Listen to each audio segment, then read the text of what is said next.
Okay, hello and good afternoon to you. This is Cliff Graves from Trainwell Boxing. So, I'm doing this on my mobile phone. Fantastico.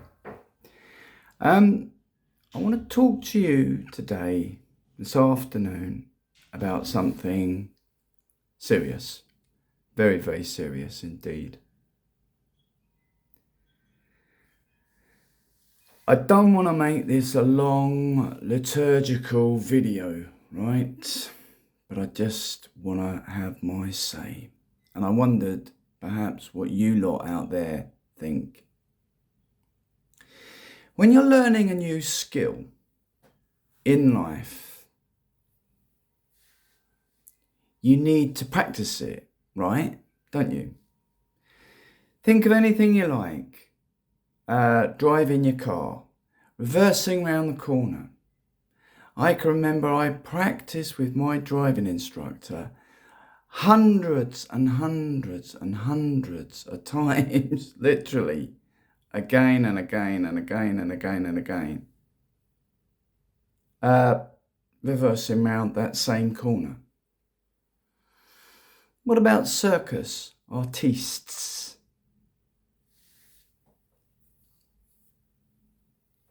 Oh yeah, I did a bit in the circus, I can tell you. I was a catcher.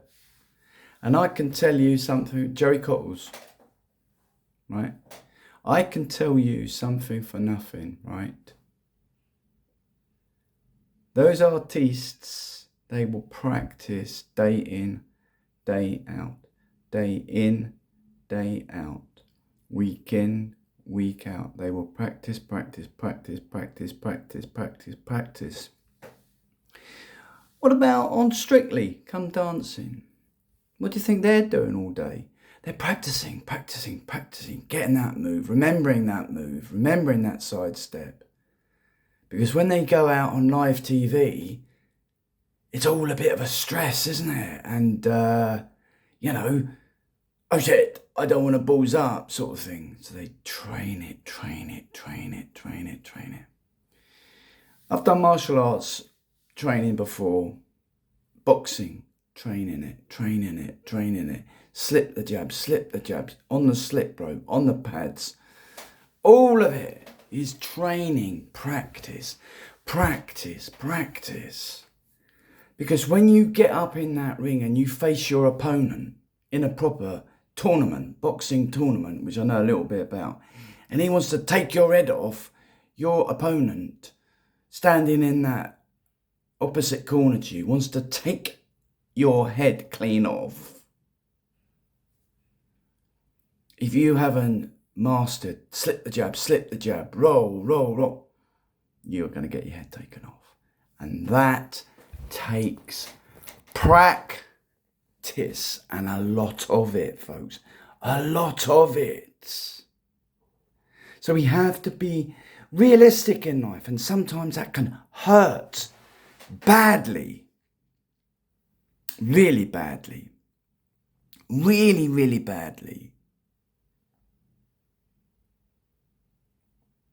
Because it doesn't align up with what others believe.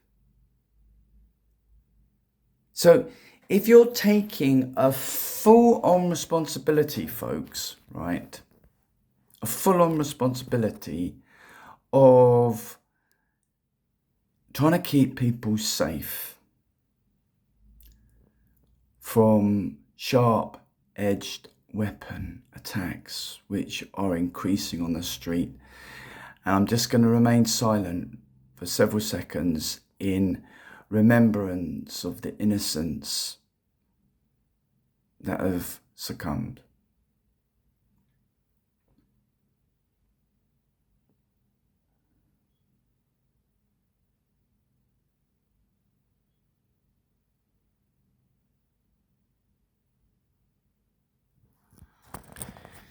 It is serious.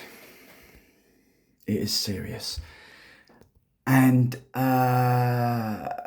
my journey continues, which I'm quite excited about now, to go out and find alternatives because I've finished up with a particular group now.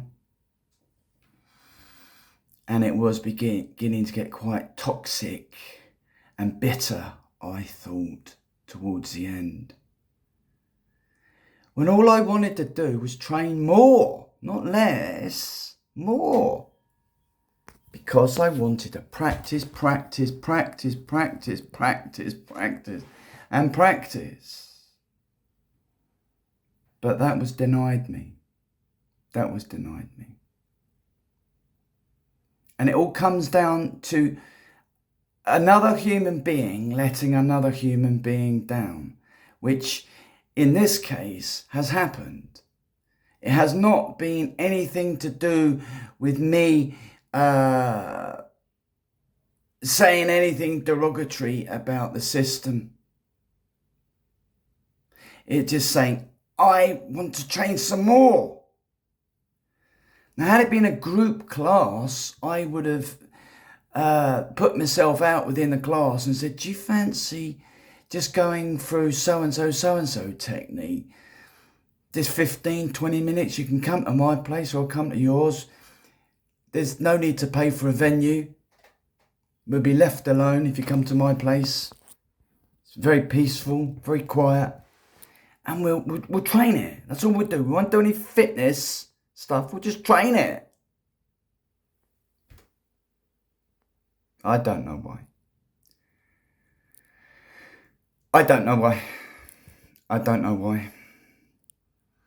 And all I was pointing out is that I do think the people that are taking on this commitment of teaching people, showing people, helping people, do have a moral responsibility there, I'm afraid.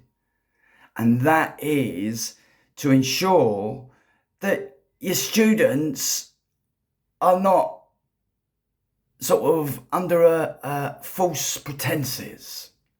And they go out, and I'm not saying that they're looking for trouble, they're looking to have a fight, they're looking to get involved and all that sort of game.